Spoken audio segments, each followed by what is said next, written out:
Okay, mate. So you sent this late last night. I'm just trying to get on top of everything. I'm back in Australia here, trying to get caught up, trying to get unpacked, trying to catch up on tasks and stuff like that. But it was late last night. But we'll look at it here for sure. Phil, EOS. No questions about EOS, but Phil, yeah, the yellow EMA. Where do you say that? Yeah, it's underpriced, but the yellow EMA is acting as resistance for Phil, even though Phil's in a 3-day apex is considered bearish. Oh, yeah, good questions, very good questions. And Phil is one that I did advocate. I suppose you want to put the word on it, whatever word you want to put on it. I thought that, you know, in the drop, because of what they were doing, there should be a decent move back up at some point.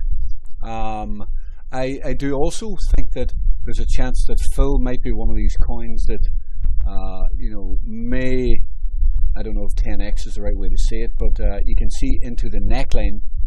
Phil could be one of these weaker coins that just get up into the neckline and then roll away again, right, from here and do this or something like that. You know, Phil is a candidate to do something like that. I'm not sure if Phil will go the full way and get the move back up for many reasons. And well, one of the reasons is the market cap on Phil is huge. Number one, I think that's going to be very important. I think there's huge resistance kind of here and obviously here, you know, into this sort of range, this box area range, which is the previous neckline in here. The other thing is that the supply of Phil, the dilution of Phil, I think every single day there's new coins of Phil coming onto the market. Now maybe not every single day, but there is a huge supply of Phil that is going to continue to come onto the market for the next few years. So for those reasons alone, and those reasons that we have come through the bear market and it just had a quick spike, for those reasons alone, it does leave me to be weary about Phil, in the fact that it can be one of these candidates that does this, right, and doesn't actually you know, work its way back up here or whatever. I think these necklines would be where I would be selling Phil, or anybody that's holding Phil or wants to hold Phil. I would be very weary of coming back into the neckline. So I just want to state that very just to start with. The interesting thing here, we are trying to come into the white 100 moving average. It looks like it needs time to develop. I don't like the way it comes down so steep. When it comes down so steep, sometimes it needs a bit of, you know, a bit of time to develop, and then to safely, you know, blend the price to safely break above the white 100 before going. This is still very steep. Okay, so sometimes I think those need time. Not always, but a lot of times they need time to develop. I could be wrong on that, but yeah, anyway, it's just it's an observation. Now, the white, you're saying about the white 100, Phil's up 2.5% today. You're saying about the white 100, sorry, the yellow 9 EMA above price acting as resistance. It is resistance, but in theory, price needs to break it eventually to become bullish, just like it did here. It was resistance, resistance, resistance. You consolidated along it. Once you broke above the yellow 9 EMA here, right here, after a period of consolidation, you cleanly broke above it. I mean, that was bullish, and we got a big move off that. Price then ran, whatever that ran, I don't know what it ran, 100, 125% or whatever it is. But yeah, I mean, overall, technically, you're bullish above the white 100 here, right? This is a 3-day chart. Technically, it's bullish above here, so there's these dips here can still be buying opportunities here to try and get some moves higher. It's a mess. It's a choppy mess. There's a you know, there's a real resistance point kind of in here. It is still forming the lower lows, right? If we depends what way we want to really draw that. This last wick kind of threw the pattern out a little bit, this one here, but you know, you could even, if you really wanted, you could even draw that here and just cut off some of those wicks, you know, to make that sort of a tighter pattern or whatever. Yeah, anywhere, somewhere like that. And I mean, whatever way you draw it, you can still see that we are kind of in the pattern here. It is still developing, I would say it's probably going to continue to develop. Like even moves up here will probably reject and come down. Why is that? Well, there's quite a lot of this pattern left, and the white 100. The white 100 on the weekly we just talked about, it looked to me like it needed a bit of time to develop. If we go back here, we can see it. But, you know, in the short term, it is looking like there's some upside, right? It is trying to get that move. Is this going to be the move that really takes it off? I don't think so. But I do like what it's doing here. There's only 2 days left. Now let's look at a 2-week chart, because there's only 2 days left on that. This 2-week took liquidity below and it's flipping up. This opens the door now for Phil to have, you know, a bullish candle up. It is trying to have a reversal here and hold these moving averages. Took liquidity below. The other important factor is, look at this red selling volume. What happened below that is that it actually is trying to bottom below here. So technically now, as long as you're holding above that yellow line, you're still considered bullish, right? So it is a buy. I would probably trade a new 2-week on it, by the way, but technically it is a buy. Now look at the last time when this happened, right? We came down, large candles down, we formed a little doji, and then we got a move back up.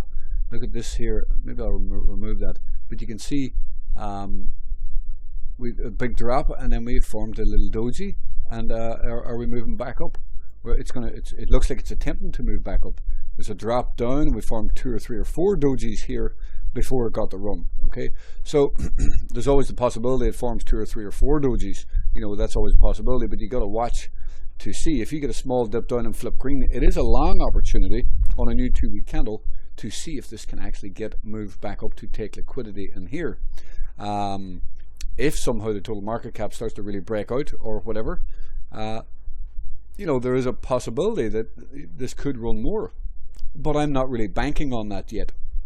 At this point, I would be focusing on the entry, the safe entry, and the price holding above this yellow line. You want to see a small dip down into this yellow line area, and then pop up and flip green again and get that move. That's the way I would be looking at it. So sometimes you don't get like look at here. There's no wick. Look at here. There's no wick. Okay, a bit of a wick there. So, you know, you got to be prepared that there may be a very, very minimal wick, and it is worth, you know, if we get a very minimal wick and it pops up and flips green, it is worth taking a trade. You know, if it's only, for example, if it's only a 1% risk, right? If it forms a very, very small wick on a new 2-week candle, like here also, when it's strong, there's no dip, there's no wick. You just got to get it on board on a new candle. And if it's a small wick down and bounces 0.5%, and you've got this small wick here, this small wick here, this small wick here, you know, sometimes they are the best moves when it doesn't give you the wick back down. So it is important to watch it, to be reactive. If you see the wick, the 0.5% wick or 1% wick, you can get in that trade and put your stop below it, and just have the patience, have the trust in the fact that it may not be forming a wick if it is only a 1% risk or something similar. So I'm getting a bit long with this video. I'll just have to speed this up. I mean, the thought process here is this is not good. You know, it's a bearish 3-month stop hunt, but there still can be some sort of bounce back up here. It's still very, very possible. This tells me overall, I would, because of this bearish stop hunt, right? If this is going to be bullish, I would like to see a bullish stop hunt here on the lows to negate the bearishness of the stop hunt, right? There's no other examples of it. No, because it's just been bearish the whole way. Like you can see here, bearish stop hunt. It finished very poor into the end of the quarter, but there still was a very good trade, and it. Oh yeah, it did do it. It did. Look at this. This is exactly what I'm looking for. It did do it, right? Because of the bearish stop hunt on top, right? Let's zoom in a bit. Because of the bearish stop hunt here on top, right? What you'd like to see is a bearish stop hunt on the bottom. This can give you the trade.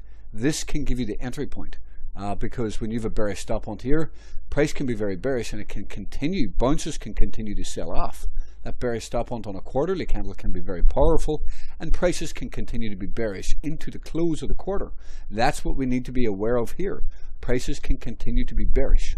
Okay, so on a new quarter, you see a bullish stop hunt. Well, you know, that's the ideal time to get long. Look at this. That's still 170% bounce. That is more than you make from shorting in the entire way down. That's a 70% drop. But the bounces, you can make a lot more. Of course, if you're trading leverage, yes, that's different if you're shorting on leverage. But that's 170% bounce. That can, you know, that can be somebody's yearly trading volume. You make 170% if you're trading with a decent amount of money. But I'm just saying, it's the pattern, it's the structure, it's the take liquidity above, then you take liquidity below, and then you get the long. And that's what I was getting at, that we need to be aware that once you take liquidity above here, the buy point, the real buy point to be looking for might actually be below here, right? And that's important. Okay, so definitely need to focus, or at least be focused on that on a new quarter. In the meantime, there may be some upside, small upside. I don't think this quarter is going to flip green, but there may be a bounce back up before going lower again into this area. Now, sorry for the long video. I know it's 11 minutes already. Personally, I'm not the biggest fan of EOS. Can it move back up? Yes. I actually like the pattern here. I like the fact that we are coming down and moving down in here to take liquidity in the yearly doji candle. This is exactly what you want to see to form a bottom, to be fair. Now, price needs to hold here somewhere. So whatever the case may be, you could buy EOS right now with a stop below this yearly candle. Right? That's a possibility, because this doji should hold, and price taking liquidity here should pop up and flip green again, right? So if I put the white line, that didn't work.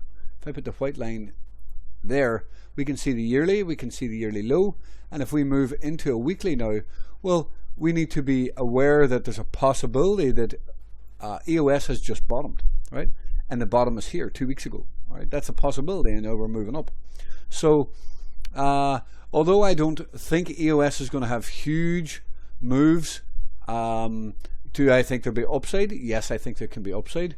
I also think that I'm just going to look at this area here to see what sort of percentage move is from there. You know, that's a 5x. Is it going to underperform here?